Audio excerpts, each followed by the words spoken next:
안녕하십니까? 아멘. 행복이 뭘까요? 너무 고상하게 추상적으로 복잡하게 생각하지 않고 단순하게 이게 행복이다 이렇게 정의를 내릴 수가 있을까요? 저는 세 가지 정도를 행복의 기준이 될 것이다 이렇게 생각을 합니다. 하나는 건강해야 된다. 단순히 몸뿐만이 아니라 정신도 영도 몸도 건강해야 된다. 그래야 행복한 사람이다. 이렇게 느껴집니다. 또 내가 할 일이 있는 일거리가 있을 때 행복하다. 할 일이 없으면 참 이건 행복이 반감이 되는 거예요. 내가 무언가를 하고 있다. 할 일이 있다. 이 사람 행복한 거지요. 또 세 번째로는 뭔가 보람을 아는 사람, 보람을 아는 사람이 행복한 사람이다. 보람을 잃어버리게 되면 비참해지고 허무한 일에 빠지게 됩니다. 그래서 아주 허탈한 삶을 살게 되죠. 고대 헬라의 철학자 아리스토텔레스가 그의 제자들과 어떤 사람이 가장 불행한 사람이냐라고 토론회를 가졌습니다. 가난한 사람, 배고픈 사람, 병든 사람, 부모가 없는 고아, 각양각색의 대답이 다 나왔습니다. 그런데 스승이 아리스토텔레스가 이렇게 대답을 합니다. 세상에서 가장 불행한 사람은 보람 없는 일을 하는 사람이 불행한 사람이다. 이렇게 대답을 했습니다. 참으로 그렇지요. 보람 없는 일, 불행한 거죠. 오늘 본문에 예수님께서 말씀하십니다. 27절에 보니까 썩는 양식을 위하여 일하지 말고 영생하도록 있는 양식을 위하여 하라. 썩을 양식인 줄 알면서, 헛된 일인 줄 알면서, 보람 없는 일인 줄 알면서도 그 일을 해야 하는 사람, 그래서 아침에 직장에 나아갈 때 마치 도살장으로 끌려가는 것 같고 저녁에는 어서 죽어서 이 일을 하지 말았으면 이 시리에 차서 돌아오는 사람, 이런 사람 참으로 불행한 거죠. 자, 우리가 생각해 볼 것이 있습니다. 모든 일이 어디에 기준하는 것인가 라고 하는 거예요. 내가 하고 있는 일의 성격과 의미가 무엇이냐를 깊이 생각해 봐야 돼요. 예수님께서 5,000명을 일시에 먹이시는 큰 기적을 행하셨습니다. 만일 오늘날 이런 기적이 일어난다고 하면 각국에서 수백만 인파가 비행기를 타고 모여들 것입니다. 물고기 2마리와 떡 5덩이로 5,000명을 먹였다. 굉장한 사건이 아닐 수가 없습니다.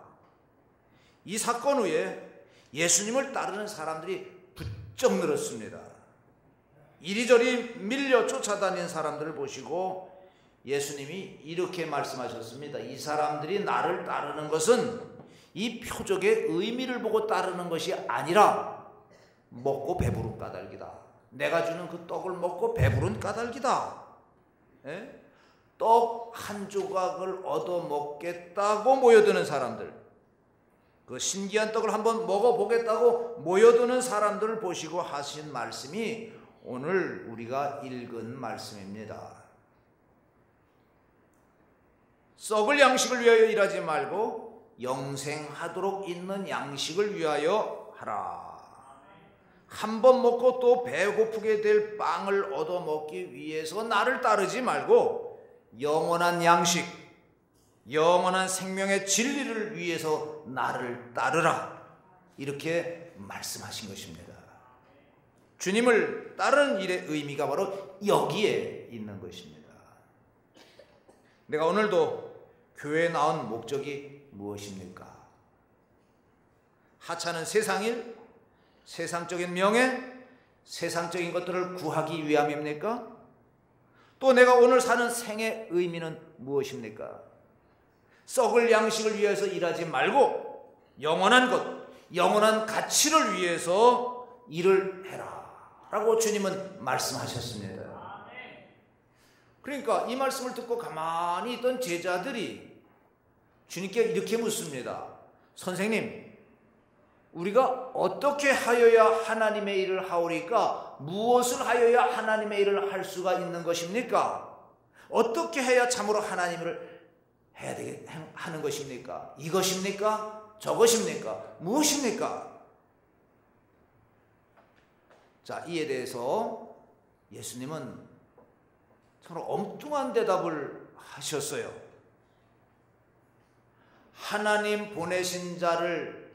하나님께서 보내신 자를 믿는 것이 하나님의 일이다. 29절에 그렇게 말씀하셨죠. 참 역설적이요, 기대밖의 대답이요, 동문서답과 같습니다. 어떻게 하는 것이 주님의 일입니까? 이것을 해야 됩니까? 저것을 해야 됩니까? 예배를 드려야 됩니까? 구제하는 것입니까? 뭘 하는 것입니까? 하나님께서 보내신 자를 믿는 것이 하나님의 일이다. 이렇게 말씀하셨어요. 형식적이거나 무슨 물량적이거나 물질적인 이야기가 아닙니다. 무슨 사회적인 어떤 문제도 아닙니다. 믿는 것이 하나님의 일이다. 예수님께서 묻는 자의 의도를 아시고 명백한 대답을 해 주셨습니다. 이 말씀의 의미를 깊이 생각해 보시기를 바랍니다. 우리가 잘 아는 모세, 하나님의 사람이었습니다. 40년 동안 그는 하나님의 일을 했습니다.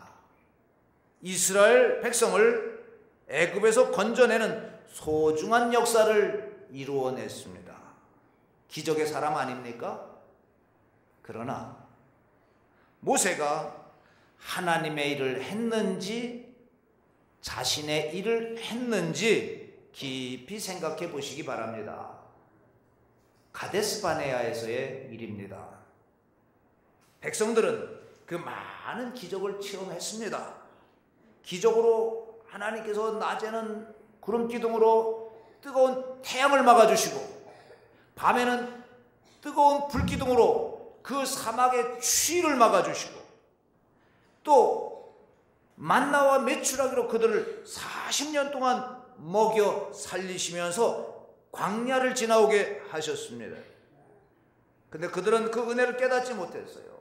지금 당장 물이 없다고, 죽겠다고 아우성 치면서 하나님을 원망합니다. 모세를 때려 죽이겠다고 야단입니다. 이 모습을 보고 모세가 기가 막혔습니다. 세상에, 모세 가슴이 아팠어요. 하나님께 기도드립니다. 하나님, 어떻게 됩니까? 하나님께서 반석을 쳐서, 즉 큰 바위 안반을 쳐서 물을 내서 마시게 하라. 뭐 땅을 파서가 아닙니다. 흙을 파서가 아니라 큰 반석이에요.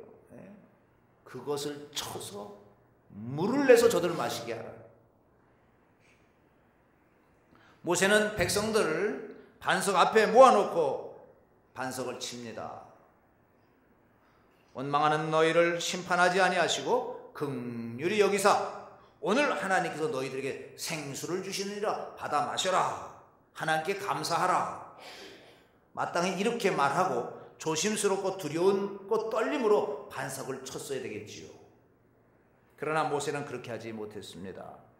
순간적으로 하나님을 잊어버린 채 원망하는 백성들을 향해서 분노합니다. 이 패역한 놈들아, 이 망할 자식들아, 우리가 너희를 위하여 물을 내랴.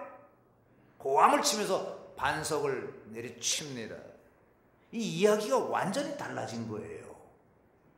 하나님이 하시는 일이기에 물은 나와서 백성들이 물을 마시기는 했습니다마는 그 일로 인해서 모세는 하나님께 책망을 들었어요. 너는 나를 믿지 아니하고 나의 거룩함을 드러내지 않았다. 나를 거역했다. 너는 결단코 저 눈앞에 보이는 가나안 땅에 들어가지 못할 것이다. 이 민수기 20장에 이 사실이 분명하게 기록되어 있습니다. 그렇게도 바라던 가나안 땅에 들어가지 못합니다. 어째서 그렇습니까? 하나님의 일을 하는 것 같았으나 영적으로 볼 때 그것은 자기 일을 한 것이었습니다. 내 명예, 내 감정, 내 유익, 내 고집으로 일했습니다. 내가 목사다, 내가 하나님의 일을 한다, 내가 반석에서 물을 내랴, 내가 기적을 행하랴, 하나님께 돌아갈 영광을 중간에서 가로챘다는 말씀입니다. 하나님은 이것을 심판하셨습니다. 마음 깊은 곳에 숨어있는 죄악을 심판하신 거예요. 불신앙을 심판했다 그 말입니다. 하나님의 일은 그 목적이 하나님께 있어야 하고 그 방법이 하나님께 있어야 될 줄로 믿습니다. 철저하게 믿음에 근거해야 되는 것입니다. 믿음을 떠난 행위는 하나님의 일이 아닌 것입니다. 사도 바울은 분명하게 이것을 지적합니다. 로마서 14장 23절에 믿음으로 쫓아 하지 아니하는 모든 것이 죄니라 이렇게 말씀했습니다. 뭐 이것이냐 저것이냐를 가르치지 마십시다. 교회에서 이루어지는 일은 하나님의 일이고 저 시장 한가운데서 이루어지는 일은 하나님의 일이 아니다, 그렇게 생각하지 마시기를 바랍니다. 어디서 행하든지 믿음으로 하는 일은 다 하나님의 일인 것입니다. 비록 교회 일이라도 믿음이 없이 행하는 것은 그건 하나님의 일이 아닌 것입니다. 이것을 반드시 알아야 돼요. 예수님의 삶을 생각해 보십시다. 마태복음 4장을 보면 예수님께서 40일 동안 금식 기도하셨습니다. 고통스럽게 힘들게 기도하셨습니다. 예수님께서는 그런 때에도 이 생각을 믿음으로 하셨고 말씀도 믿음으로 하셨습니다. 사람이 떡으로만 사는 것이 아니요 하나님의 입에서 나오는 말씀으로 사는 것이다. 이 믿음으로 생각했고 믿음으로 말씀하셨습니다. 40일을 굶는 그 절박한 때에도 말씀이 우선이었습니다. 여러분, 내 경황 중에도 내 삶의 정황 중에도 어떤 상황 속에서라도 하나님의 말씀이 우선이요 진리가 우선됨을 믿으시기 바랍니다.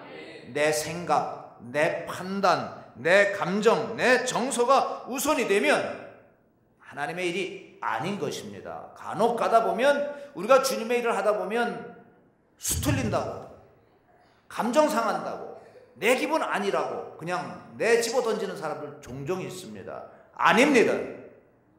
이것이 하나님의 말씀과 관련됐는가? 이것이 믿음으로 행하는 것인가? 이것을 먼저 생각해야 될 줄로 믿습니다.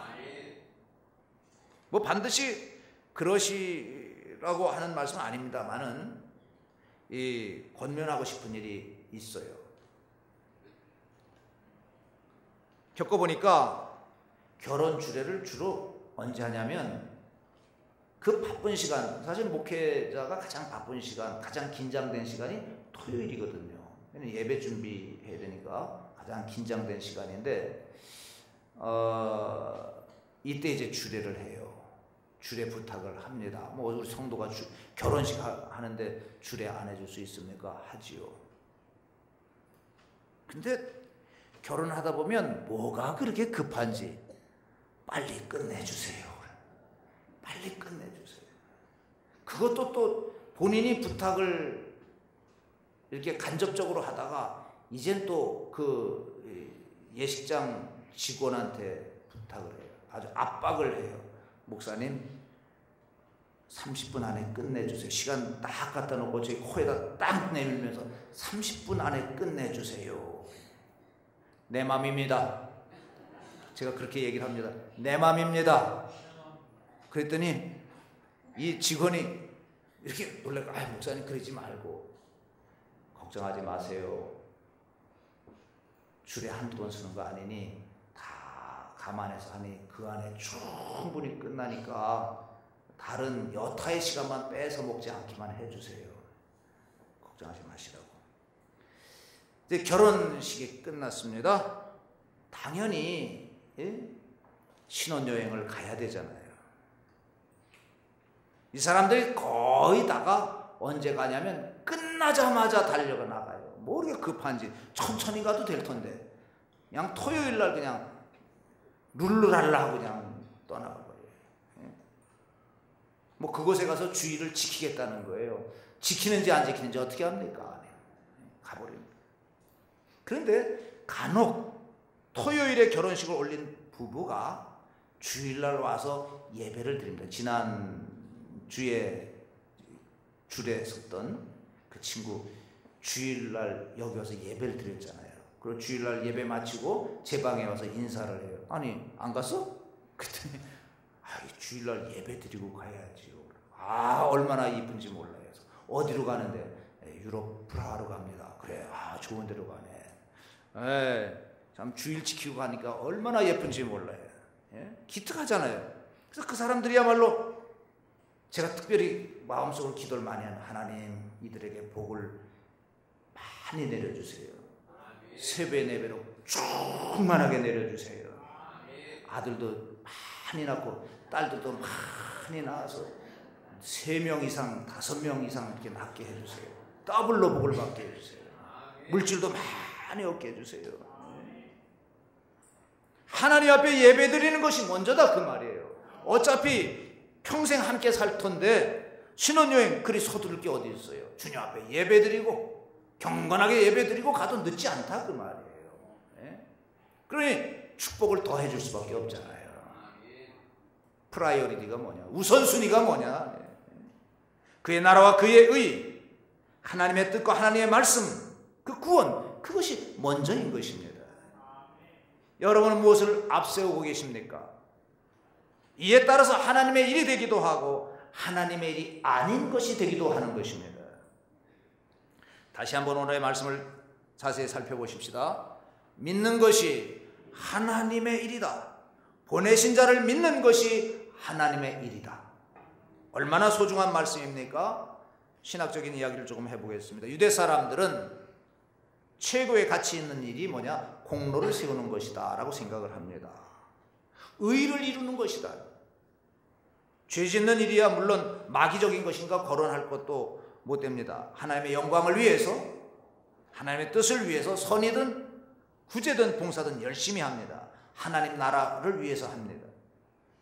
이렇게 해서 공로를 쌓아가요. 자기 의를 높이는, 하나님 앞에 가서 상 받을 수 있는 공로를 세우는 그러한 일이 가치 있는 일이다 라고 생각을 합니다. 그래서 어찌하든지 구제도 좀 하고 봉사하려고 하고 고행도 하고 선한 일을 쌓아갑니다. 이런 일들을 귀한 일로 여깁니다. 공덕을 많이 세우려고 하는 거지요. 그러나 예수님께서는 뭐라고 말씀하십니까? 하나님께서 보내신 자, 하나님의 아들을 믿는 것이 하나님의 일이다. 이렇게 선언하셨습니다. 자기 의를 포기하고 하나님이 베푸시는 의를 받아들이는 것입니다. 이것이 바로 요한복음에서 말씀하고 있는 믿음의 개념인 것입니다. 다 같이 따라하십시다. 받아들인다, 수락한다, 수용한다. 그렇죠. 하나님께서 베풀어 주시는 의, 하나님께서 주시는 구원, 이것을 받아들이는 거예요. 이것을 수용하는 거예요. 이게 믿음인 줄을 믿으시기 바랍니다. 예수님을 믿는 자, 곧 그 이름을 믿는 자요. 믿는 자는 곧 영접하는 것입니다. 자, 다시 한번 깊이 생각해 보십시다. 하나님께서 하신 일 가운데 최고의 큰 일이 뭘까요? 가장 높고 가장 귀한 역사는 바로 예수 그리스도의 사건인 것입니다. 만백성을 구원하시기 위해서 세상에 오시고 전도하시고 십자가에 달려 죽으셨습니다. 이보다 귀한 일이 또 어디 있겠습니까? 최고로 귀한 일입니다. 역사의 중심되는 일인 것입니다. 우주의 중심이요 가장 근본적인 하나님의 역사 아닙니까? 바로 이 구원의 역사를 믿는 것이 하나님의 일입니다. 내가 무엇을 하고 뭐 하나님을 위해서 말하고 선한 일을 하고 내가 공덕을 세우고 내가 의를 이루고 내가 노력하고 다 건방진 소리인 것입니다. 하나님의 큰 역사를 인정하고 하나님의 일을 받아들이는 것, 믿는 것, 영접하는 것, 그리고 거기에 협력하는 것이 하나님의 일인 줄을 믿으시기를 바랍니다. 내가 뭘 하는 게 아니에요. 하나님께서 보내신 자 예수 그리스도를 믿는 것이 하나님의 일이다. 하나님의 큰 역사에 내가 가담하는 것입니다. 경우에 따라서는 이름도 없이 빚도 없이 내 몫을 감당하는 것이 믿음이요, 그 믿음이 하나님의 일이라는 말씀입니다. 진정 무엇이 믿음입니까? 주님의 기쁜 뜻을 헤아려 보시기를 바랍니다. 십자가의 구원을, 십자가의 그 역사를 믿는 것이 하나님의 일이라고 말씀하십니다. 내 일을 버리고 내 주장을 버리고 내 감정을 버리고 믿음으로 순종하고 거기에 동참하는 것, 거기에 쓰임받는 것이 하나님의 일인 것입니다. 로마 가톨릭에서는 이 구원의 문제에 있어서 하나님의 은혜에 도달하기 위해서는 공덕을 많이 쌓아서 은혜에 부딪혀야 된다라고 지금까지 가르쳐 왔습니다. 그래서 내 공로가 부족하면 어떡할 거냐? 그것은 세례 받아서 성인의 이름으로 세례명을 받으면 된다. 그 부족한 공덕을 이 성인의 넉넉한 공로로 내가 채움을 받아서 차용을 해서 그것으로 내 구원의 자리에 나아갈 수 있다. 이렇게 말하고 있어요. 이건 성경적이지 않은 것입니다. 여러분, 우리는 오로지 믿음인 줄 믿습니다. 하나님의 일이라는 것은 죄인에게 요구하시는 1차적인 응답이 믿음이기 때문이요, 또 이것이 곧 하나님께서 기쁘게 여기시는 일이 바로 믿음인 것입니다. 그래서 오직 나의 의인은, 다 같이, 오직 나의 의인은 믿음으로 말미암아 살리라. 아멘이십니까? 믿음으로 사는 거예요. 저는 종종 생각해봐요. 하나님의 일 가운데 가장 큰 일이 뭘까? 여러분 뭐라고 생각하십니까? 저는 하나님의 은혜를 감사하는 것이다, 이렇게 생각합니다. 하나님의 일을 감사하는 거예요. 하나님 앞에 감사하는 것이 하나님의 일이에요. 여러분 부모님에게 효도하기를 원하십니까? 효도하기를 바랍니다. 예? 그 부모님에게 부모님이 가장 좋아하는 선물이 무엇일까요? 이제 추석이 다가왔어요. 엊그제 저기 부안에 그 팻말이 그 마을 입구에 이 프레카드가 달려 있어요. 야 이놈들아, 어버이날이다. 뭐 좀 없냐? 이렇게 팻말이 붙어 있어요. 그거 보고 참 생각을 많이 했어요. 야 이놈들아, 어버이날이다. 뭐 좀 없냐? 뭐 좀 없냐? 생각해 봤어요. 그래, 어버이날이고 이제 추석인데, 추석이 다가오는데 여러분 부모님께 뭘 하시기를 원하십니까? 돈보따리요? 출세요? 아닙니다. 진정으로 부모들이 원하는 것은 다 같이 따라하십시다. 고맙습니다. 부모님 감사합니다. 그거 원하시지 않겠습니까? 그 마음이 효도다 그 말이에요. 한마디의 감사가 효도예요. 돈 갖다 쌓아놓고 뭐 해도 감사한 마음이 없어요. 의무적으로 하는 거예요. 그러면 그건 효도가 아니다 그 말이에요. 여러분 하나님 앞에 무엇을 하느니 어쩌느니 거창하게 떠들지 마시기를 바랍니다. 하나님의 은혜를 인정하고 감사하시기를 바랍니다.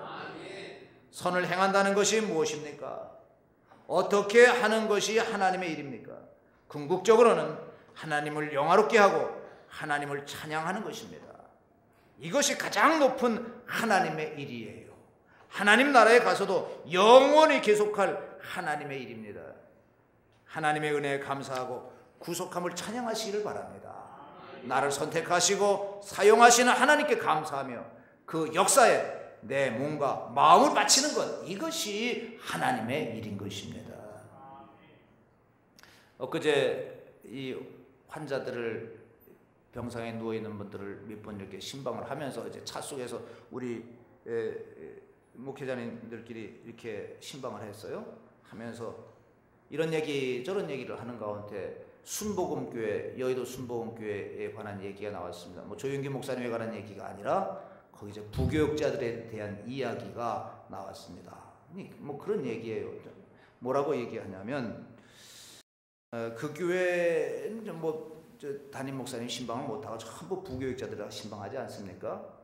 그래서 한 회기에 신방을 하면 부교육자들에게 부수입이 많이 생긴다는 거예요. 뭔데? 그랬더니 뭐 감사원금 말고 도서비니 뭐니 이렇게 해가지고 한 번 신방을 쭉 돌고 나면 한 1,000만 원 이상 부수입이 생긴다는 거예요. 그 말 듣고 제가 좀 머릿속에 좀 혼란이 왔어요.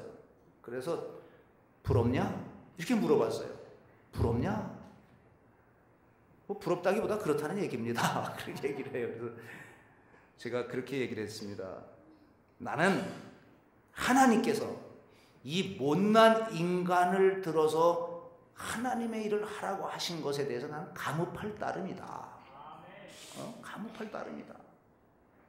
가만히 생각해봐라. 우리가 하나님의 일을 한다? 그야말로 감개무량한 일이 아닌가. 단지 예수님을 믿는다는 그 이유를 들어서 하나님께서 나를 불러서 하나님의 교회를 섬기게 한다? 이거야말로 은혜가 아니냐. 단순히 믿는 그것 하나 때문에 이 귀한 일에 사용하신다는 그것 자체가 얼마나 감사한 일이야. 나는 그거 생각하면 몸둘 바를 모르겠다. 이게 믿음이고 이것이 신앙의 자세 아닐까. 그랬더니 교육자들이 아멘 그래요.